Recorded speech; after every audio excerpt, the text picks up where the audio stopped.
Hi, everyone. Welcome to the Friday, November 15th, 2024, Voting for Our Leaders episode of On Iowa Politics. This week, we will discuss leadership elections in both Congress and the Iowa Legislature, and the latest news from the Iowa 1st Congressional District election results. Hello, everyone. I'm Erin.murphy, the Des Moines Bureau Chief for the Gazette in Cedar Rapids. With me this week, our Gazette Deputy Bureau Chief, Tom Barton. Greetings, Tom. Hello, Erin. Sarah Watson of the Quad City Times is with us. Hello, Sarah. Erin, I think we should nominate a director of podcast efficiency, or DOPE for short. I like it. Get this thing down to a nice, neat, trim 15 to 20 minutes each week. We'll work on that. Jared McNett of the Sioux City Journal is with us. Hello, Jared. Good afternoon, Erin. And finally, back from his post-election hibernation is Gazette columnist Todd Dorman. Hello, Todd. Hello. All right. First up this week. Well, actually, Todd, before we get rolling, let me give you a chance since you couldn't make it last week. What are your final parting thoughts on the 2024 elections? On the what? I'm not familiar with it. What did you say?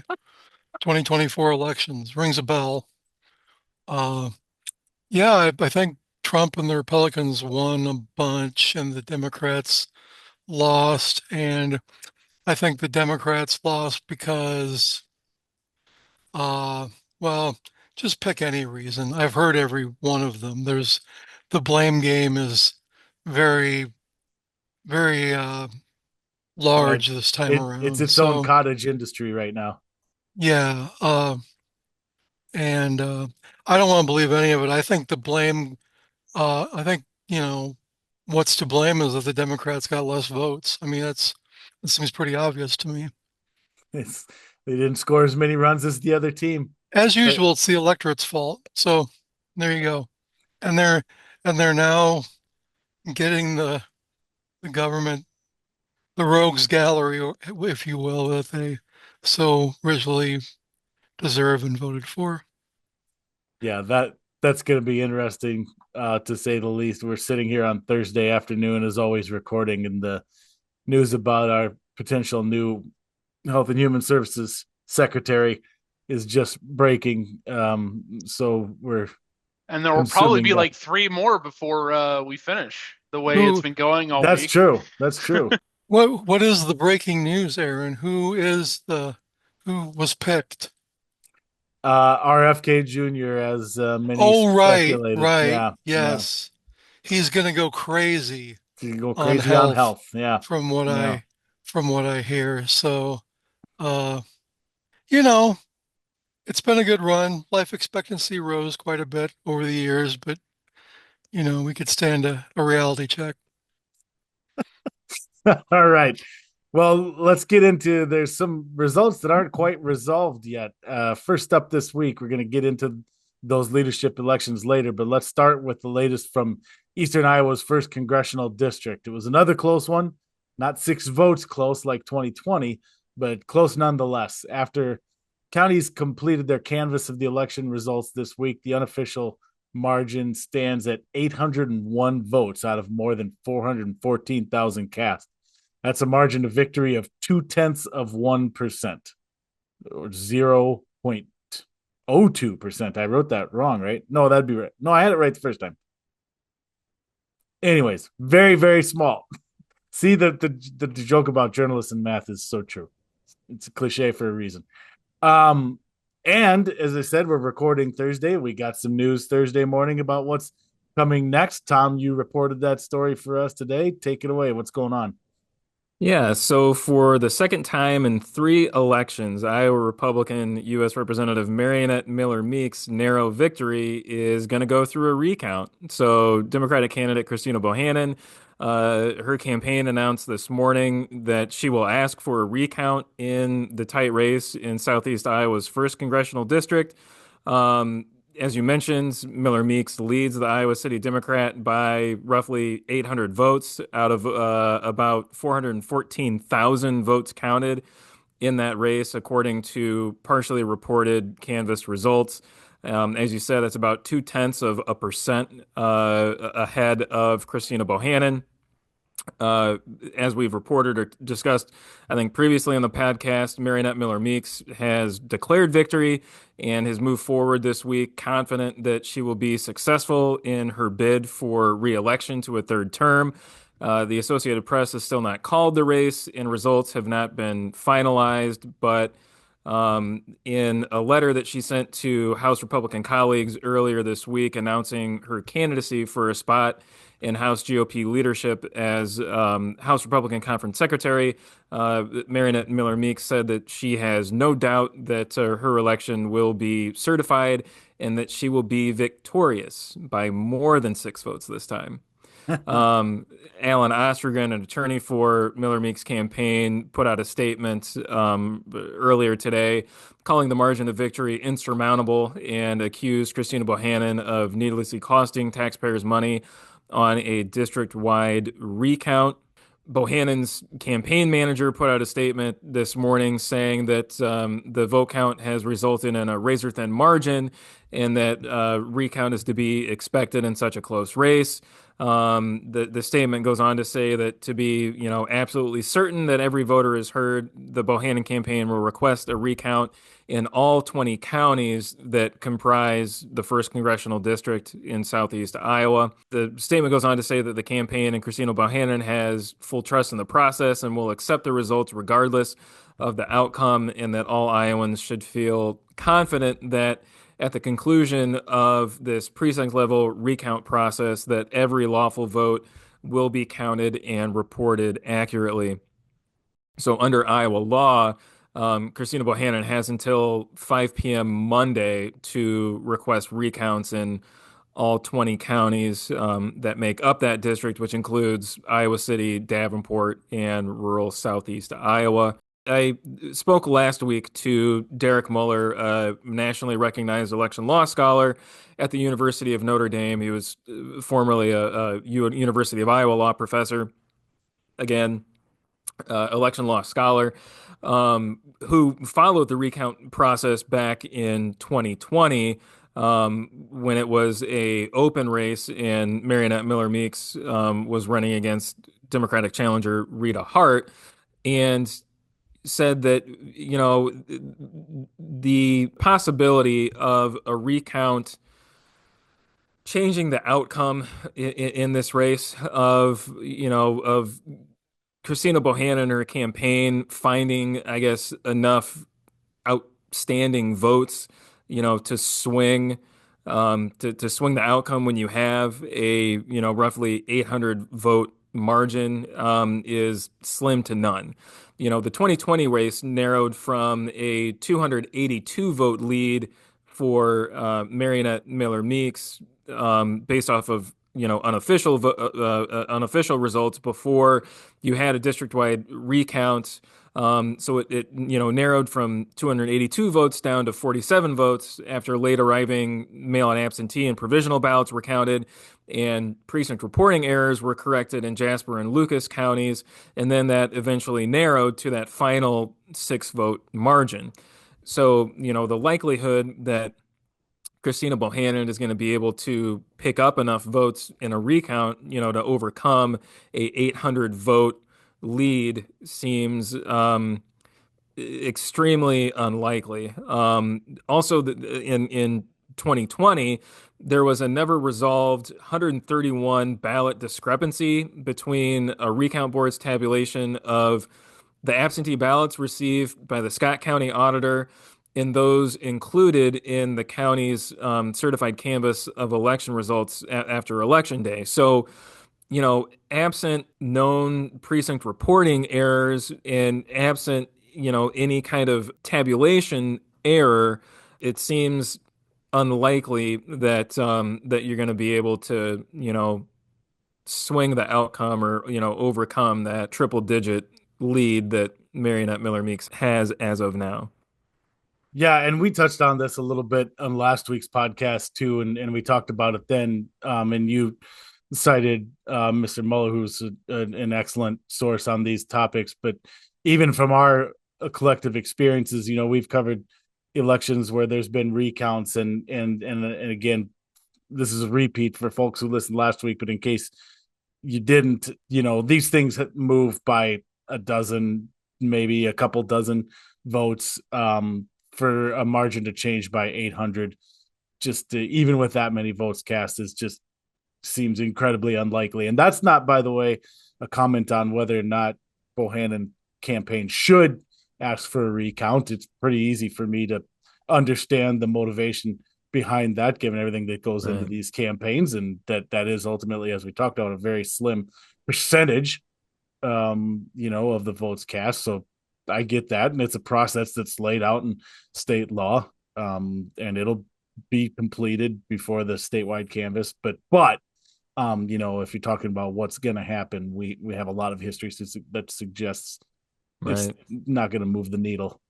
Yeah, I mean, again, so you had a margin of 47 votes once the results were certified in 2020, and then you went through the district-wide recount and whittled that down to 6. So that left you with a 41 vote swing.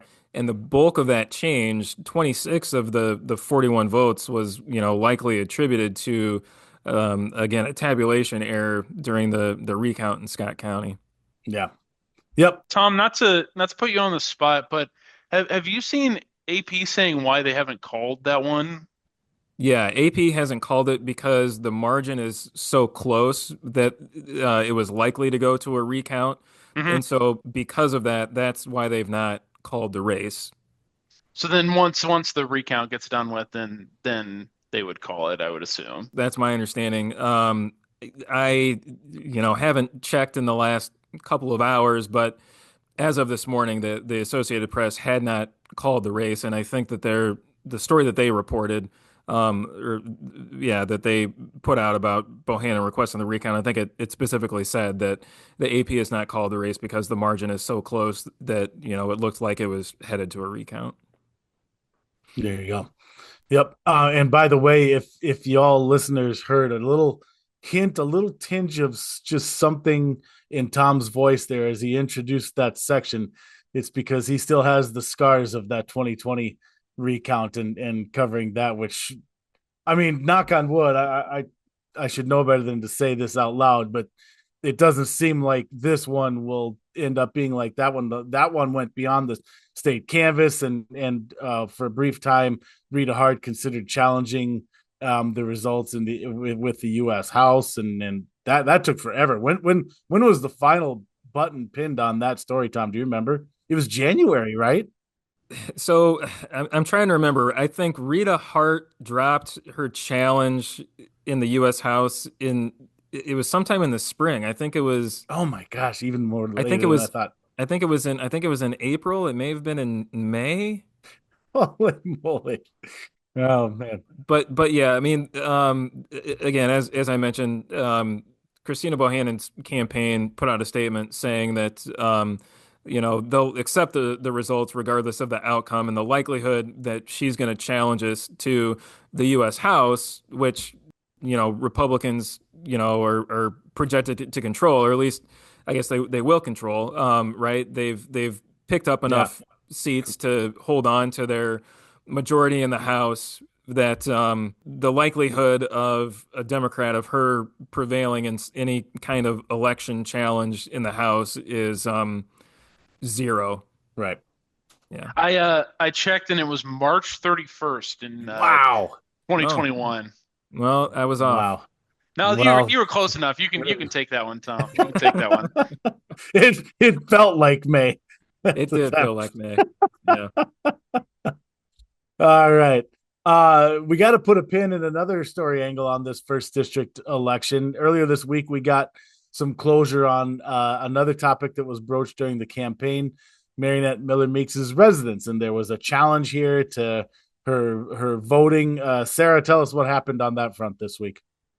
Yeah, so seems to be the issue that never gets closure. And I hesitate to say even this is closure on this topic. Yeah. So as is the typical process in Scott County, a special absentee and special precinct board met to consider provisional ballots, challenged ballots, military and overseas ballots that came in after Election Day, and to count those. And most of them, the board just had to, okay, do they have the right ID? Did they bring it in after if they didn't have it at the polls? Okay, check, that counts. Or they didn't, that doesn't count. But there was one that was a little more complicated, and that was Marionette Miller Meeks's ballot. So an attorney from Bettendorf filed a challenge to Marionette Miller Meeks's absentee ballot. So she voted early in Scott County. And so that's why it came before this board. And so this attorney filed a challenge to her ballot, and that it is essentially saying that it shouldn't count because he argues she doesn't actually live in the county based on residency requirements. And so the attorney, he really focused on the fact that Miller Meeks has claimed a homestead tax credit on her Ottumwa acreage that she owns with her husband. She applied for that in 2005, signed the documentation that states that she lives there at least 6 months out of the year. And so this attorney argues that she should not be able to claim the homestead tax credit in Ottumwa and a voting residence in Davenport, because there is specific language on the homestead tax credit that says if there is a change to your residence, you need to let us know, essentially.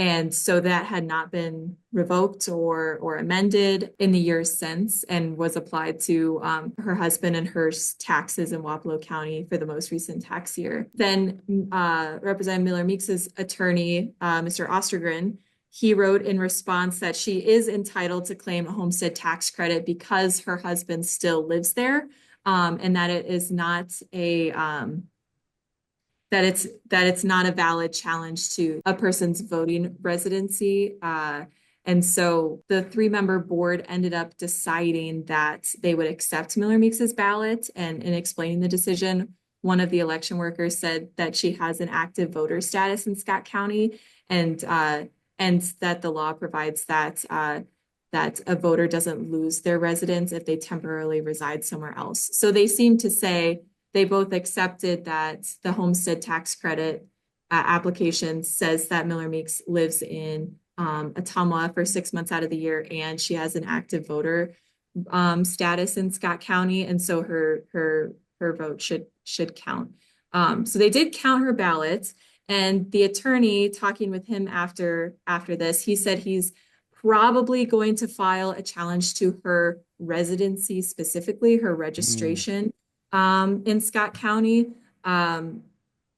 He thinks he's got a chance to make his case, because in that process you actually go before the county auditor and you present evidence in a hearing style, whereas in this process it was just written testimony submitted to the absentee board by each party, and there wasn't any additional evidence presented. And it seems like the board was implying, well, she has an active voter status, she is registered here, she hasn't tried to vote in Wapello County, so her vote should count here. So it seems like the attorney wants to go at her registration then to try to challenge her status as a voter.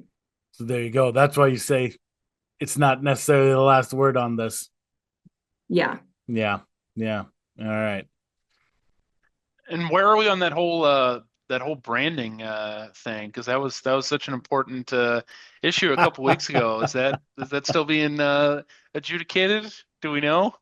Anybody? Well, she got the UI did come down on the Bohannon campaign for it, and I assume that the ad got taken down, and that was that. Yeah, Tom?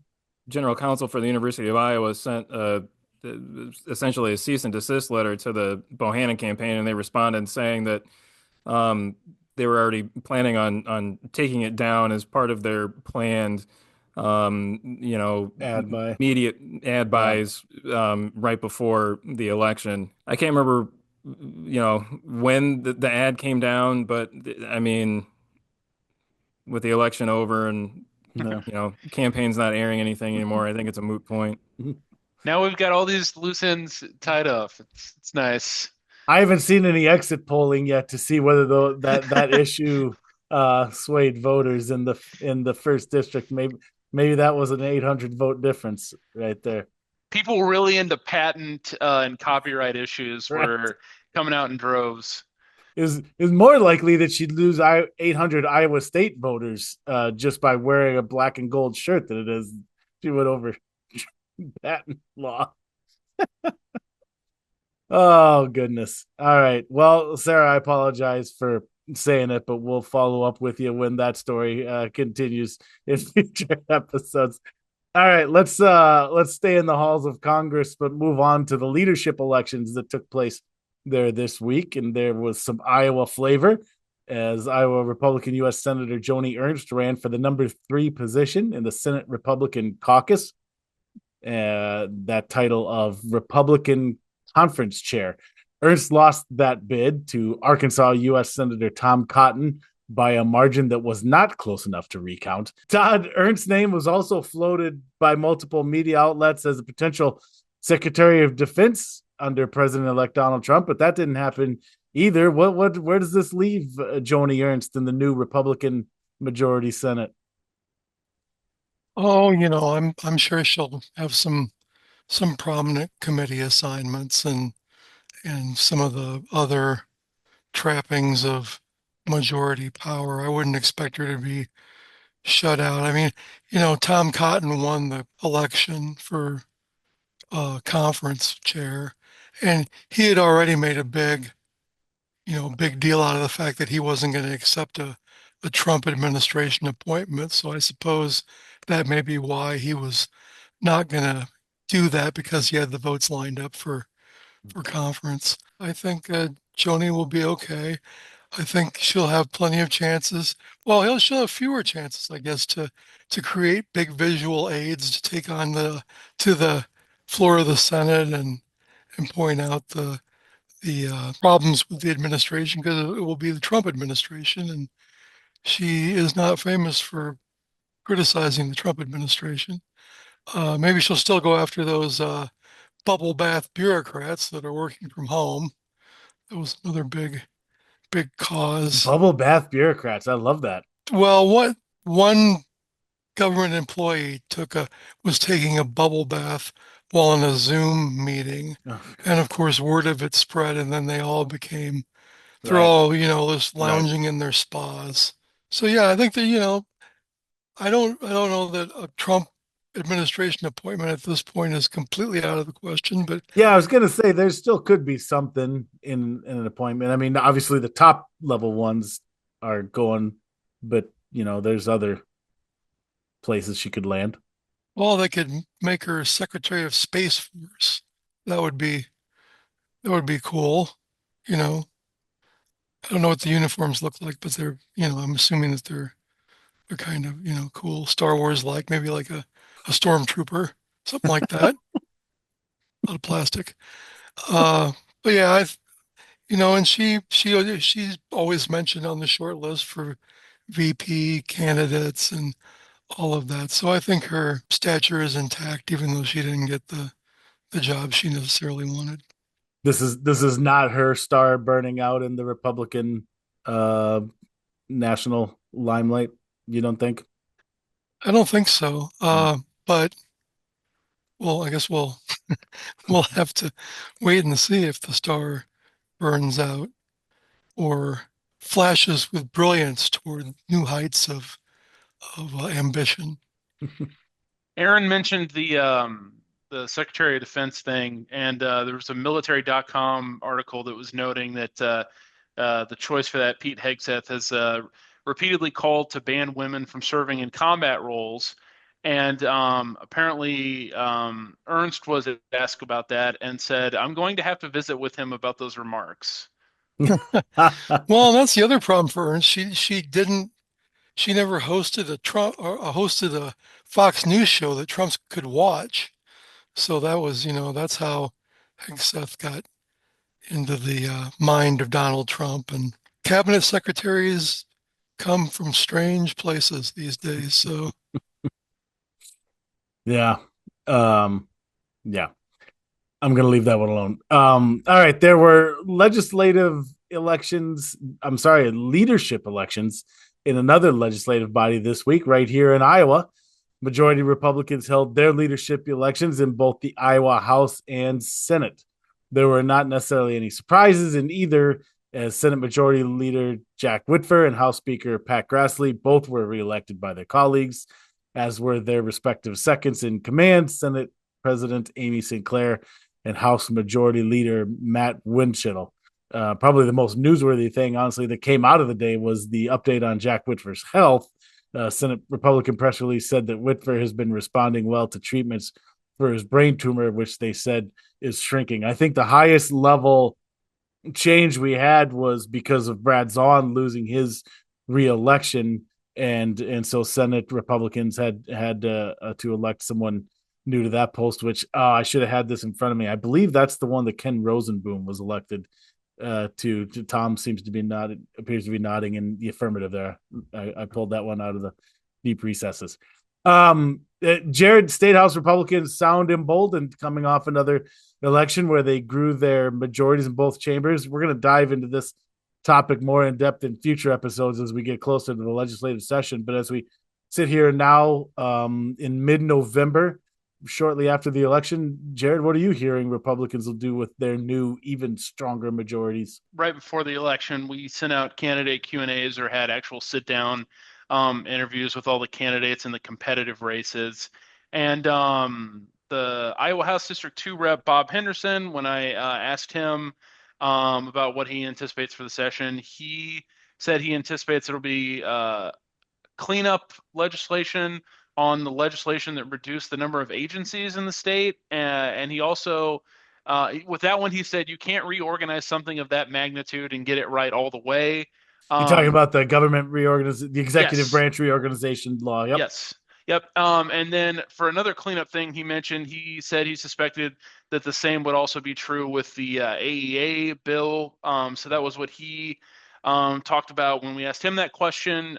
Jason Schultz, who's the Iowa Senate District 6 senator, said his focus was to finish the job the Republican trifecta started in 2017 by, quote, holding back spending, cutting taxes, and reducing regulations in Iowa. For House District 3, Representative Tom Gennari, he talked about the committees that he's been chair of, including Natural Resources and Health and Human Services. And he said that he wasn't super specific, but he said there are several pieces of legislation he would like to see signed into law and would work toward that end. Our newly elected rep in Iowa House District 13, which includes Lamar's, Travis Sitzman, said that the state needs to pass, quote, legislation that deters illegal immigrants from coming to Iowa and cut regulation that allows businesses to flourish.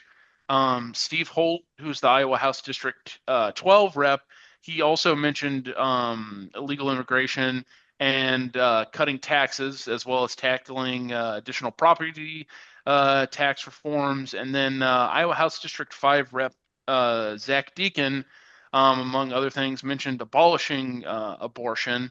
And it's, of course, worth noting that he was a Republican who voted against the abortion legislation because he thought it didn't go far enough.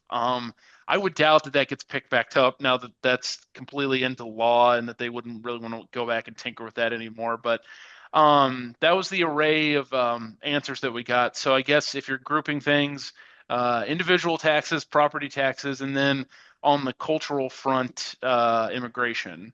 That sounds about right.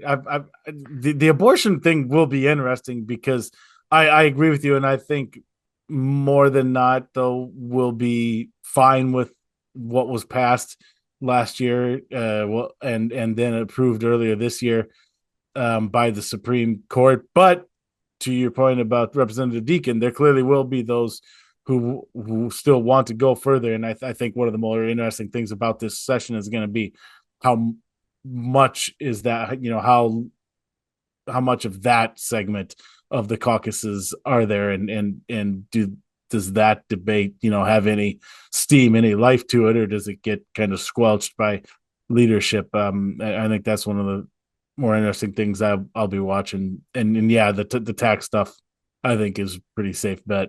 Tom, are you hearing anything that? Sorry, Jared, were you going to add one more thing there? I was going to say with the immigration thing, I am wondering if that, because like I said, these were responses we heard before the election.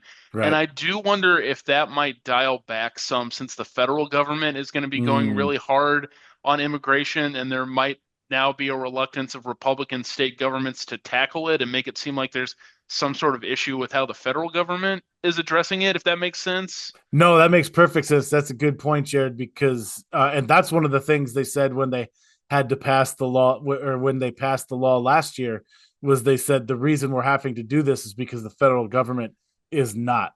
And so this is what Republicans said. We have to pass these laws at the state level because we don't believe the federal government is doing its job.